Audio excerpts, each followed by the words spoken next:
terminer cette partie procès-verbaux avec l'audition de Sandrine Gatchadoua, de Janet Ziman et du coup l'expertise psychologique de Janet Ziman. Vous allez très vite comprendre pourquoi je l'inclus dans cette vidéo. Concernant Madame Gatchadoua, donc nous avisons qu'elle est envisagée d'être mise en examen. Reconnaissez-vous avoir participé au projet d'enlèvement de vos 3 enfants? Non, comme s'il l'avait déjà fait. Comme vous le savez, nous avons retrouvé de nombreux documents qui démontrent que Stan Mayo et Janet Ziman avaient préparé une opération visant à enlever vos enfants, y compris en utilisant des moyens violents. Nous savons que vous étiez en contact avec Stan Mayo et Janet Ziman. Leur avez-vous demandé d'enlever vos enfants? Non. Que leur avez-vous demandé? De prendre contact avec les enfants afin d'avoir des nouvelles d'eux. Il était de notoriété publique que Stan Mayo avait été condamné et était en fuite avec un mandat d'arrêt délivré contre lui. Pourquoi lui avoir demandé à lui de prendre des nouvelles de vos enfants? Ouais, elle aurait pu demander à quelqu'un d'autre. Hein. Ce sont eux qui m'ont proposé. Que vous ont-ils proposé exactement? De m'apporter leur aide. Psychologique? Financière? Sous quelle forme? D'approcher les enfants pour que j'ai des nouvelles d'eux. Pourquoi leur avez-vous fait confiance? Il n'y avait pas de raison de ne pas leur faire confiance. Aviez-vous vu le site de Stan Mayo sur Internet? Non, je savais qu'il existait, mais je n'ai pas été dessus. Je connais juste le site Pédopolis. Oups, surprise! Si je comprends bien, vous faites confiance à la première personne qui vous propose son aide, sans même vous renseigner sur cette personne. J'avais vu ce qu'il avait fait, j'avais vu des vidéos sur Internet. Il y avait bien d'autres moyens de vous informer de l'état de vos enfants. J'ai demandé à les voir, mais ça n'a pas été possible. En effet, je rappelle qu'elle a été déchue de son autorité parentale en mars 2009, pendant la période où elle les avait enlevés. Donc forcément, ça devient difficile de les voir. Il y a une différence entre demander des nouvelles et voir les enfants. Le père ne me donne pas de nouvelles. Vous auriez pu obtenir des nouvelles de vos enfants par l'intermédiaire de votre avocat. Je ne lui ai pas demandé. Vous comprenez bien que de vous adresser à Stan Mayo n'est pas tout à fait innocent compte tenu de ce qu'il dit sur Internet. Il m'a seulement proposé de me donner des nouvelles de mes enfants. Stan Mayo vous avait-il dit quand il allait surveiller vos enfants ainsi que leurs pères et grands-parents? Non.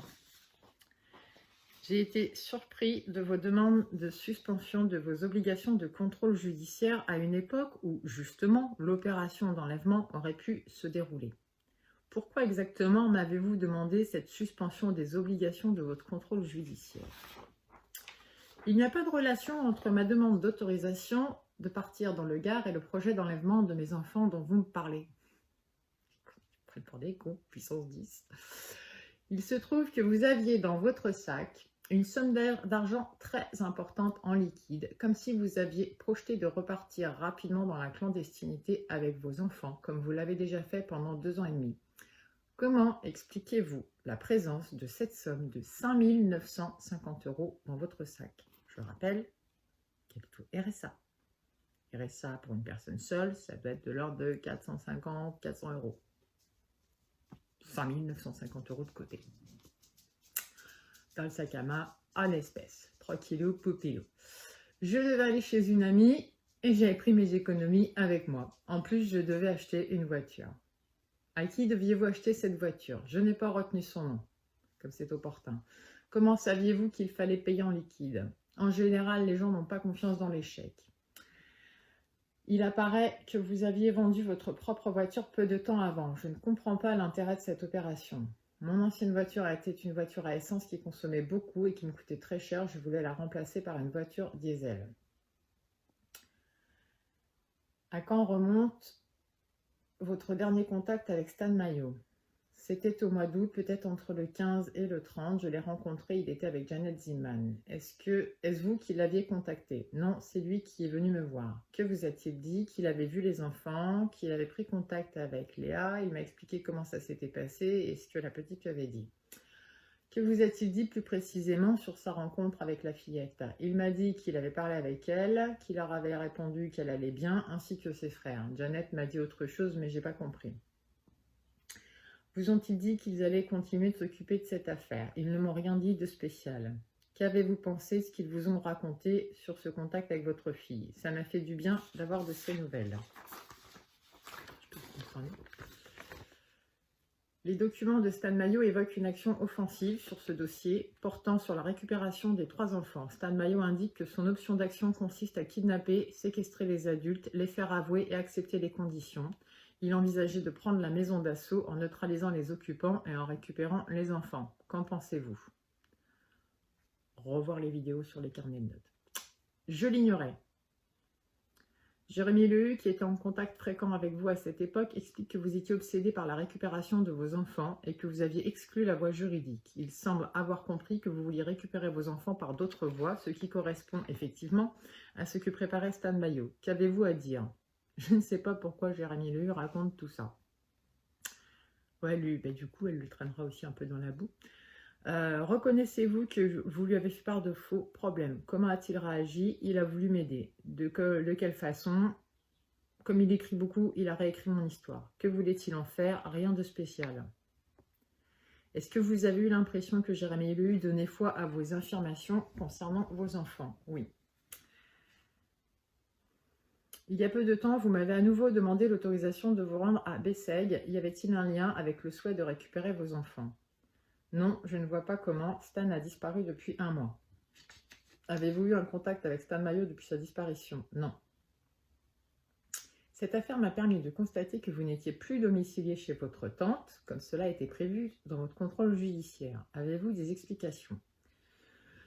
J'ai trouvé plus pratique de partager un petit logement avec monsieur Olivier Gnagnagna. Il s'agit d'une colocation et il n'y a pas plus que ça entre nous.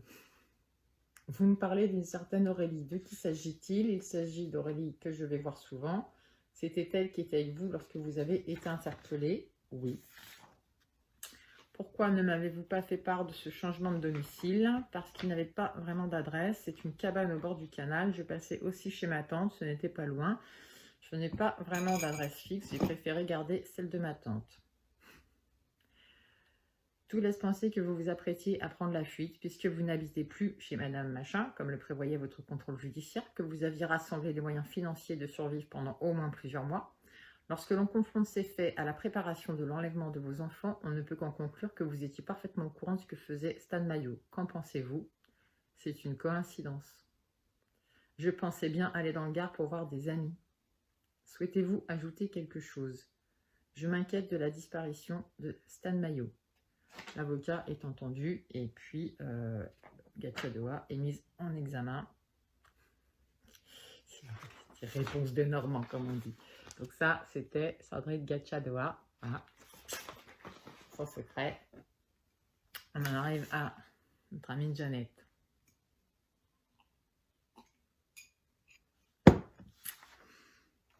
Donc Jeannette qui demande un avocat commis d'office. Donc j'aimerais comprendre avec un avocat commis d'office comment ça se fait qu'on finisse par se retrouver avec des appels aux dons qui récoltent 15 000 € pour payer des avocats commis d'office. C'est juste une petite question comme ça. C'est très simple. Voilà, l'audition de Jeannette Ziman ne fait qu'une page. Elle déclare: je souhaite faire une déclaration. Moi, j'étais d'accord pour faire une enquête sur les enfants de Sandrine Gatchadoa pour voir si les enfants vont bien et c'est tout. Je ne me suis pas engagée en quoi que ce soit d'autre. Il ne s'agit pas d'enlèvement, c'est hors de question. Je n'ai rien à voir avec ça. Et elle ne répondra plus après cette déclaration tonitruante. Donc du coup, je me suis dit, vu que la carpe, elle est muette, eh ben, on va parler psychologie. On va peut-être y voir plus clair. Donc, l'expertise de psy de Jeannette. On est parti. Donc, je rappelle qu'elle est mise en examen pour participation à un groupement formé ou une entente établie en vue de la préparation caractérisée par un ou plusieurs faits matériels d'un ou plusieurs enfants, d'un ou plusieurs crimes, pardon, en l'espèce, l'enlèvement de 3 mineurs de 15 ans. Je ne l'invente pas, vous le lisez là. Là. Isambonnier, je rappelle que la participation au groupement formé ou l'association de malfaiteurs, comme elle est plus couramment utilisée, 2 personnes suffisent. Là, on les a largement. Donc voilà, remplir les notes, on n'en parle même pas. C'est bien gentil après coup, quand on s'est fait gauler, de vouloir faire croire qu'on voulait écrire un roman noir ou je ne sais quel autre truc. En l'occurrence, visiblement, personne n'y a cru. Hein, il suffit de voir les antécédents, de remettre toutes les pièces dans l'ordre. Enfin, personne n'y a cru, sauf les débiles profonds qui continuent d'envoyer des dons pour payer des avocats commis d'office, qui, je le rappelle, sont totalement gratuits, ou pour financer justement des gens qui s'organisent en vue d'enlever des enfants. Au passage, je rappelle, où est Camille? On l'a toujours pas retrouvée, cette petite. Pourtant, il me semble que Maillot soit la dernière personne à l'avoir vue. Donc, je fais juste une petite parenthèse pendant que je roule ma clope. Il est vrai que moi, il y a quelques années, je n'en ai aucune preuve, aucune certitude, concernant Stan Maillot, j'avais entendu dire que ce type-là avait remis une mère et son enfant dans le réseau. Voilà, je vous laisse méditer, je vous laisse réfléchir, je vous laisse vous poser des questions quand bien même vous en êtes capable. Et puis, on va s'attaquer à la petite expertise psy de notre copine, Jeannette, qui, comme je le rappelle, s'est retrouvée bien silencieuse devant un juge. Après, on se demande pourquoi ils sont condamnés. Entre un qui s'est barré à l'autre bout du monde ou qui est en planque alors qu'au final, il était planqué chez des amis, l'autre qui reste muette, et puis les autres qui se chargent ou qui se déchargent. Ben voilà, le dossier ne faisait pas 1 mètre, hein, comme on dit chez moi. Alors, on est parti. Donc, il y a un rappel des faits. Voilà, hein, ils sont somme toute assez basiques. Hein, donc, c'est là qu'on découvre que, donc, suite à la fuite dans le champ de maïs de notre ami Maillot le 21 septembre 2012 et la découverte des carnets de notes qui relataient les surveillances d'une famille, et ben, cette famille est avisée. Voilà, la famille informera que les enfants ont déjà été victimes d'un enlèvement parental organisé par leur propre mère. Et on pointe le fait que justement cette maman était en contact avec l'intéressé. Elle aurait confié à Janet Zeman que sa fille aînée serait victime de viol de la part de son père et de sa grand-mère. Elle lui aurait également fait part de son désir d'obtenir des nouvelles de ses enfants. Christian Maillot, compagnon de l'intéressé, aurait créé une organisation, le RRR, le but étant de faire connaître les dysfonctionnements judiciaires.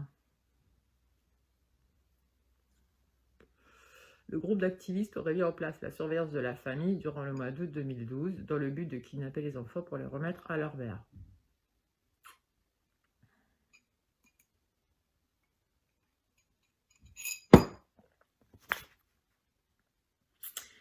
Hein, donc, comme c'est écrit dans le carnet de Maillot, récupérer les 3 enfants, obtenir des aveux du père et de la grand-mère pour un rétablissement de la justice, laquelle la sienne visiblement. Pour lui, cela consisterait à rendre ses droits à la mère, faire renoncer le père à la garde, annuler les procédures et obtenir des dommages et intérêts. Il parle de kidnapper et séquestrer les adultes, de les faire avouer, accepter les conditions, de prendre d'assaut la maison, de neutraliser les occupants pour les faire avouer, de récupérer les enfants en cherchant des preuves et peut-être de l'argent. Il faut bien vivre hein, quand on vit comme un parasite dans l'illégalité, sous des prétextes bidons, sur le dos des neuneux qui suivent. Bon, bah, des fois, les neuneux, la plupart étant au RSA, ils ne peuvent pas donner beaucoup, hein, quand ce n'est pas les gens du petit réseau qui fournissent. L'intéressé nous dira qu'elle ignorait si ce que disait la mère des enfants était vrai ou pas. Il procédait à une observation de la famille pour rentrer en contact avec la fillette. C'est dans ces termes qu'elle explique qu'elle a pu aborder la fillette dans la rue, lui demandant si elle se rappelait des problèmes dans le passé. Elle a été surprise que je m'adresse à elle. Elle m'a répondu qu'elle n'avait pas de problème. Elle me dira qu'elle n'était pas au courant d'un quelconque projet de kidnapping. Si j'avais su, je ne serais pas allée avec lui là-bas, parce que moi, je ne kidnappe pas les enfants. Même si j'étais arrivée au constat de dire qu'il se passait quelque chose d'injuste, je n'aurais jamais participé à un quelconque kidnapping. L'intéressée souligne en effet qu'elle n'était pas au courant de ce présumé projet de kidnapping, précisant que de manière générale, elle suivait son compagnon, mais sans être spécialement intéressée par le sort des enfants maltraités. Ça, c'est un truc que je vous dis depuis le début, qu'ils s'en foutent royalement des enfants. Elle le confirme elle-même. Ce qu'elle en pense: je n'ai jamais voulu kidnapper les enfants. Pour moi, je n'ai rien fait de mal. C'est en fait parce que je suis assimilée à lui. Je ne voyais pas de mal à demander à la fille si ça allait et donner des nouvelles à sa mère. On s'était rencontrés pour faire un interview. C'est Stan, il me semble, qui avait pris contact avec Sandrine Gacciadoa. Dans l'hypothèse de l'authenticité du projet de kidnapping, je n'aurais jamais adhéré. Je n'aurais même pas demandé si la fille allait bien à ce moment-là. Alors, ce fameux mot où elle l'invite à laisser sa fenêtre ouverte pour que son compagnon vienne la trouver en pleine nuit. On en pense quoi? Parce qu'il existe bien, hein. Vous pouvez le nier autant que vous voulez, ce mot a été écrit. Bref, donc après, on a une présentation de Jeannette, psychodynamique, biographie, gna gna gna. L'intéressée évoque un souvenir marquant de son enfance qu'elle situe vers l'âge de 2-3 ans. Elle pleure mais ne souhaite pas aborder le contenu, évoquant qu'elle ne se sent pas prête pour en parler.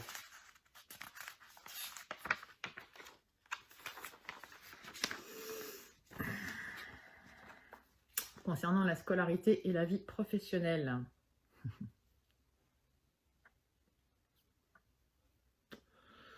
Pas de ressources officielles.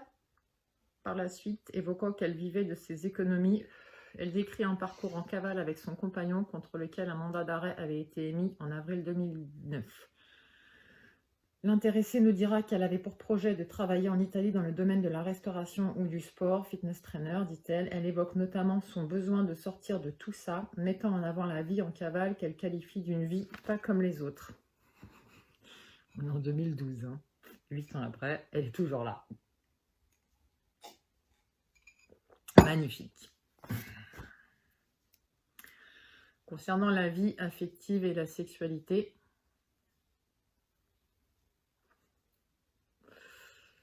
elle évoque une union d'1 an avec un partenaire de 10 ans, son aîné, avant de rencontrer en 2005 le dénommé Christian Maillot, mis en examen dans cette même affaire, son aîné de 11 ans.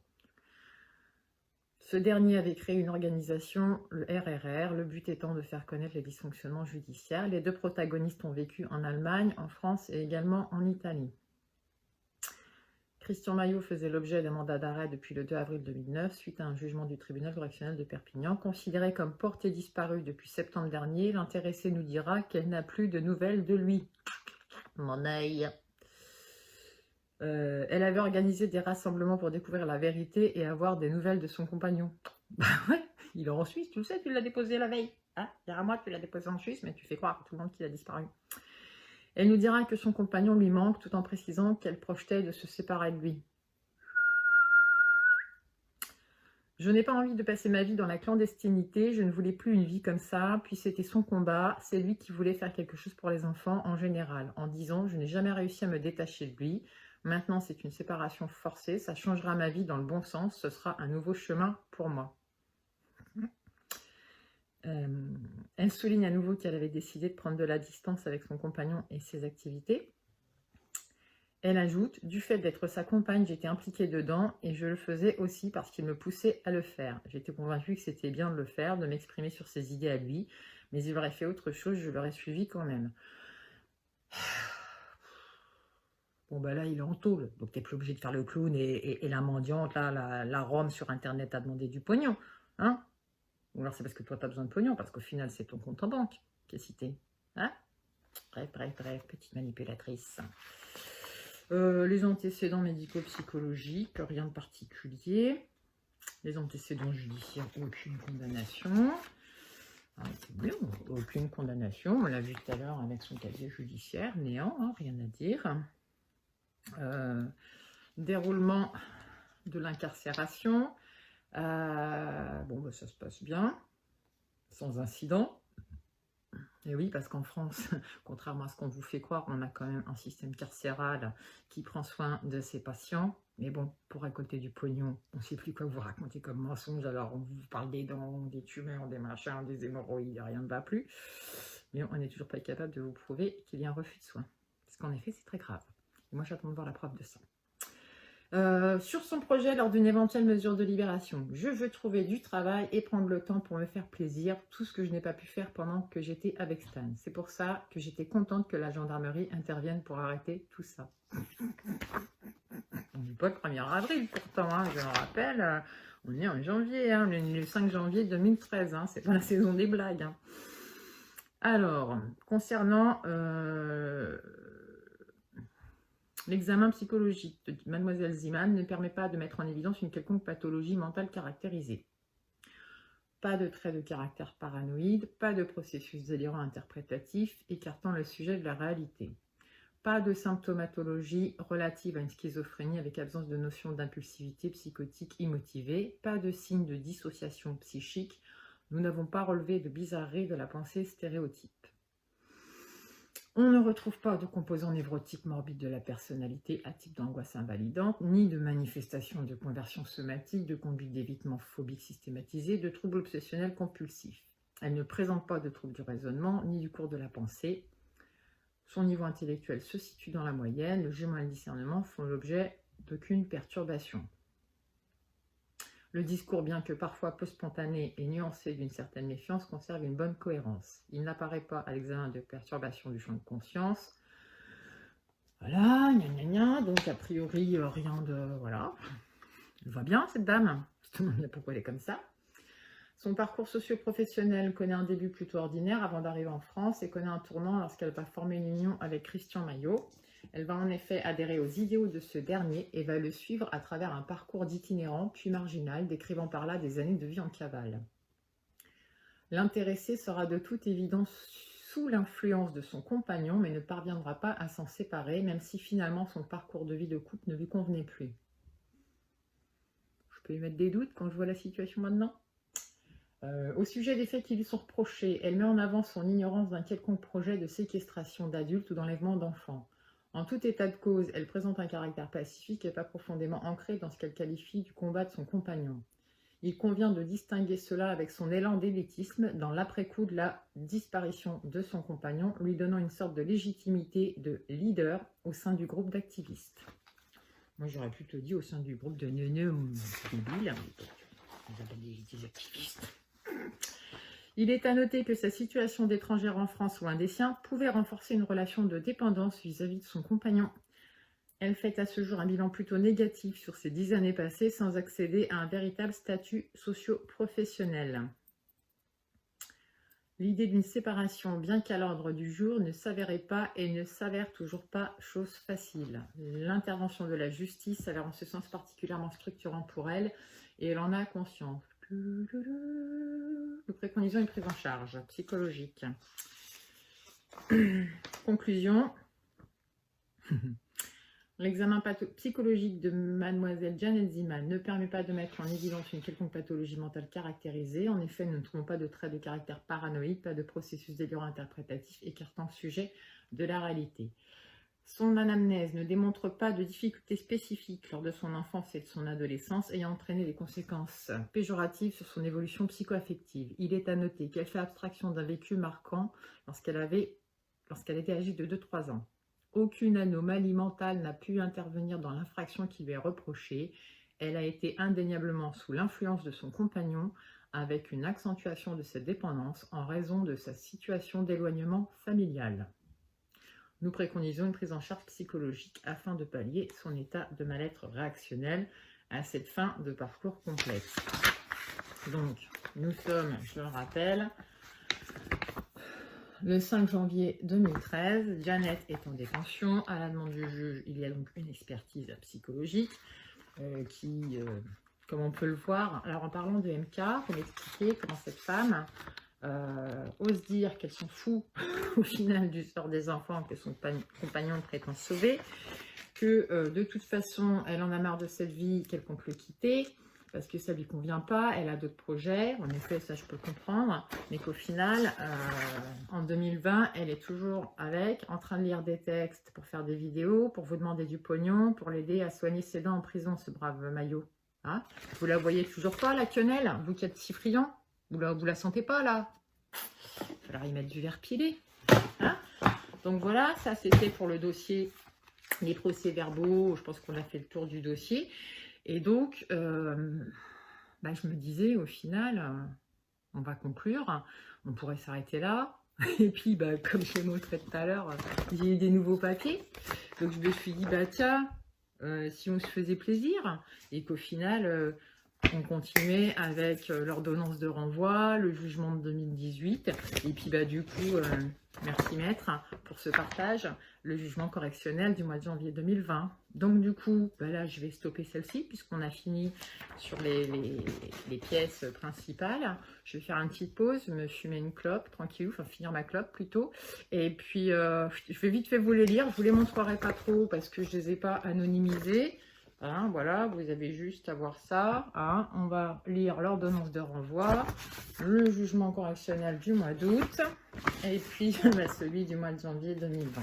Voilà, je vous les lire, comme ça vous allez bien comprendre le motif, ce qu'on leur reproche, qui est loin de ce que eux vous expliquent en vidéo, tout comme leur soutien qui me font beaucoup rigoler parce que la plupart ne sont pas sur place. Je parle de la France, hein. Je pense à certaines personnes planquées en Bulgarie ou d'autres qui sont trop occupées à faire autre chose, qui connaissent rien à l'histoire au dossier mais qui vous rameutent. Ben, écoutez mes petits moutons, continuez à suivre. Par contre, arrêtez de me casser les ovaires avec vos conneries ou vos insultes, ça ne m'atteint pas. Vos remarques sur mon physique, je m'en branle comme de l'an 40, si vous saviez. Moi, je ferai ce que j'ai à faire, c'est-à-dire continuer de balancer ces gens-là.